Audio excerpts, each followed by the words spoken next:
আসসালামু আলাইকুম। Welcome back to my channel. আজকের পর্বে তৈরি করে দেখাবো একদম দোকানের মতো গোল গোল রসগোল্লা।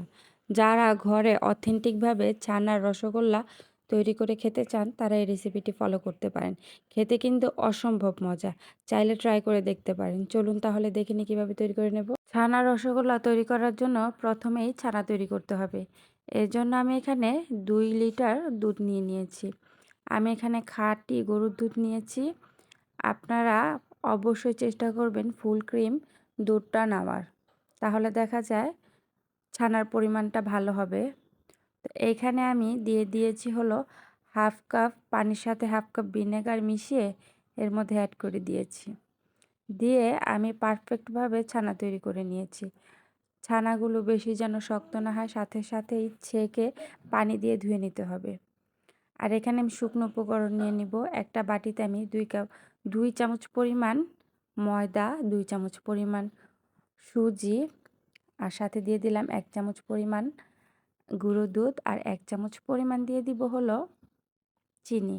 আর এখানে দিয়ে দিচ্ছি হলো 2 চিমটি বেকিং পাউডার, আর সাথে 1 চামচ পরিমাণ ঘি। এটা দিয়ে ভালো করে আমি মাখিয়ে নিচ্ছি। অবশ্যই দেখতে পাচ্ছেন আমাদের মিশ্রণটা কিন্তু তৈরি হয়ে গেছে।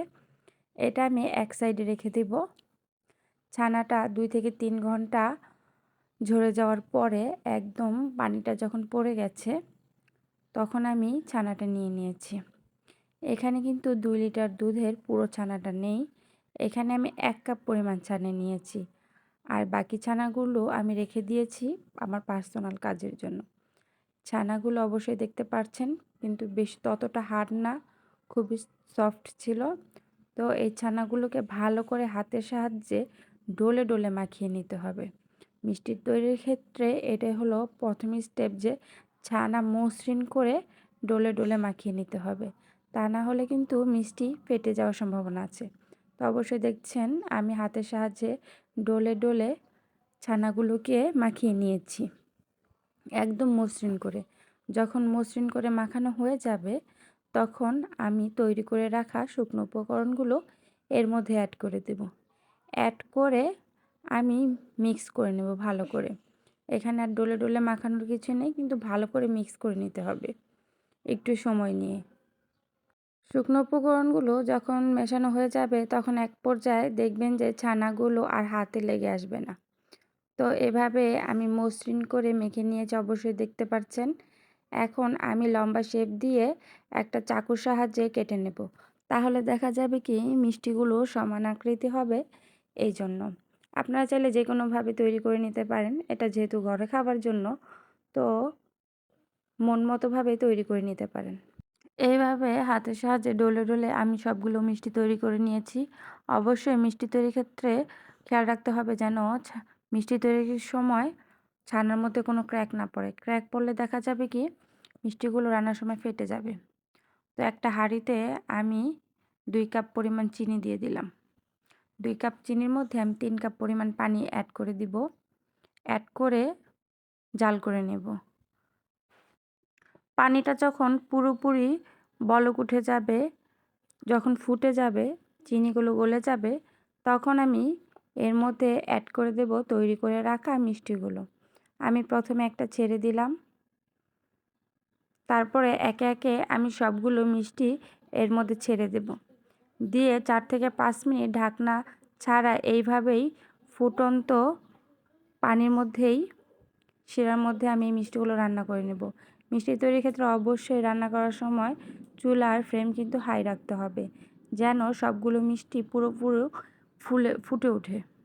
4 থেকে 5 মিনিট পর মিষ্টিগুলো রান্না করার পর আমি ঢাকনা দিয়ে ঢেকে 5 থেকে 10 মিনিট ঢাকনা দিয়ে ঢেকে ঢেকে রান্না করব। আর যখন ফুটে উঠবে বা বলক তুলে উপরে উঠে যাবে তখন আমি ঢাকনা সরিয়ে এবং ঢাকনা দিয়ে 20 থেকে 25 মিনিট এই মিষ্টিগুলোকে রান্না করে নিতে হবে। অবশ্যই দেখতে পাচ্ছেন মিষ্টিগুলো কিন্তু ফুলে ডাবল হয়ে গেছে। যখন এরকম রান্না করতে করতে মিষ্টিগুলোর পানি কমে যাবে তখন কিন্তু এর মধ্যে গরম পানি চামচের সাহায্যে অ্যাড করে দিতে হবে, তাহলে মিষ্টি শিরাগুলো আর বেশি ঘন হবে না। তো এইভাবে গরম পানি দিয়ে 20-25 মিনিট রান্না করে নিয়েছি। মিষ্টিগুলো অবশ্যই দেখতে পাচ্ছেন মিষ্টিগুলো ফুলে কিন্তু ডাবল হয়ে গেছে।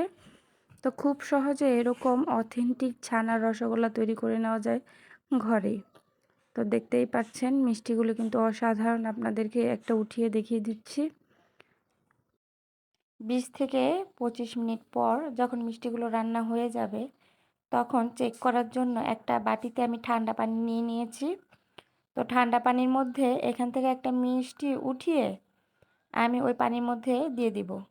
যখন মিষ্টিটা পানির নিচে চলে যাবে তখনই বুঝে নিতে হবে যে মিষ্টিটা রান্না হয়ে গেছে। আর যদি মিষ্টিটা রান্না না হয় তাহলে কিন্তু উপর থেকে ভেসে যাবে, তখন আরও কিছুক্ষণ রান্না করতে হবে। তো এইভাবে আমি সবগুলো মিষ্টি রান্না করে নিয়েছি।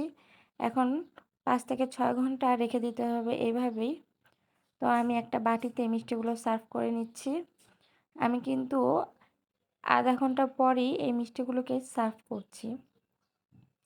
দেখতেই পাচ্ছেন মিষ্টিগুলো কিন্তু দেখতে অসাধারণ, একটুও ভাঙেও নাই আর চুপসেও যায়নি। খুবই অসাধারণ খেতে অথেন্টিক ছানার রসগোল্লা, একদম দোকানের মতো। চাইলে ট্রাই করে দেখতে পারেন। তো আজকের এই রেসিপিটি কেমন হয়েছে অবশ্যই কমেন্টে জানাবেন। ভালো লাগলে লাইক, শেয়ার অ্যান্ড সাবস্ক্রাইব করে দেবেন। ফ্রেন্ড ফ্যামিলিদের সাথে শেয়ার করবেন। পরবর্তী ভিডিও দেখার আমন্ত্রণ রইল। আল্লাহ হাফেজ।